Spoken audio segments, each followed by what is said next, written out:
got a nice little matchup ahead of us, Faisal, so I couldn't be more excited to get that underway. Not to distract anybody from the excellent Halo that we're playing, but we do have a good matchup coming up. We got Pioneers, KCP taking on the boys on, we got KCP taking on PK, excuse me. I had a blank right there. We have Tapping Buttons and the crew. They had a good first series, taking Sentinels all the way to a Game 5, and now Pioneers, obviously a team to look out for this event.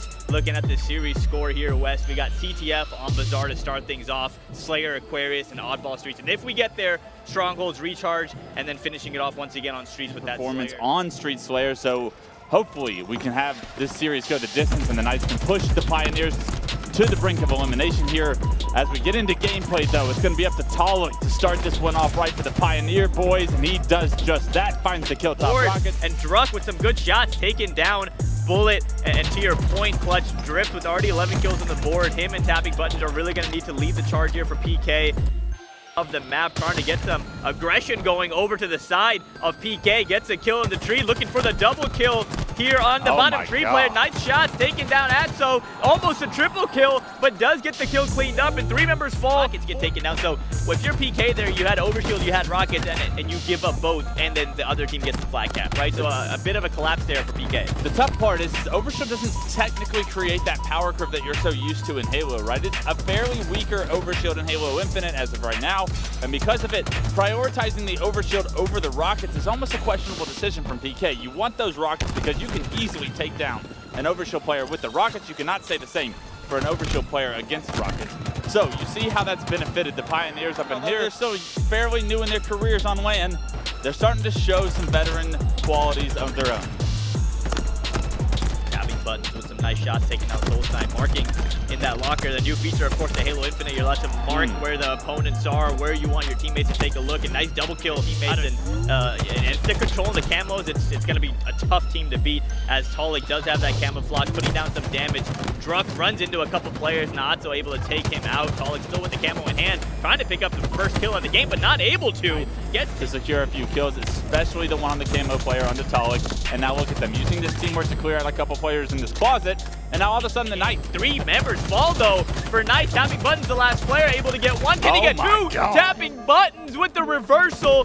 What a play out of Tapping Buttons. Trying to stay alive for the triple, but 2 members. It took the whole. And then when spawning behind him, he gets that Bulldog off spawn. So gonna have a little bit of firepower in this next push. Battle of Slays.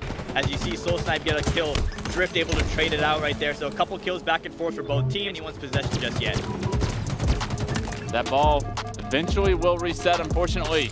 For Pioneers fan, maybe create an opening to help this team have a numbers advantage for these Rockets. And look at the aggressive push from Knights. The ball back in Tram, but Tapping and the boys look to be aggressive, and it's going to be rewarded with a double kill from Tapping with that Bulldog shotgun.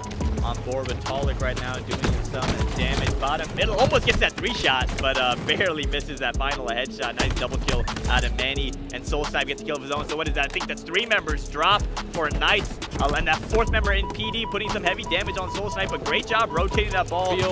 More focused on map control and slaying rather than trying to get some scrappy time as of now. Yeah, you want to make sure you're staying true to your playstyle. And Pioneers is known for scrapping time and being an efficient game, being an efficient team. But I think this is one of those nice shots there. So Drift gets a kill of his own. This is one of the situations where if you're Pioneers, you feel very confident, you know, on fire before you know it. Absolutely. You need to make sure you don't let up on the gas too much, but doesn't look like Soul Snipe's let up on the gas at all. 10 kills already here in round 2.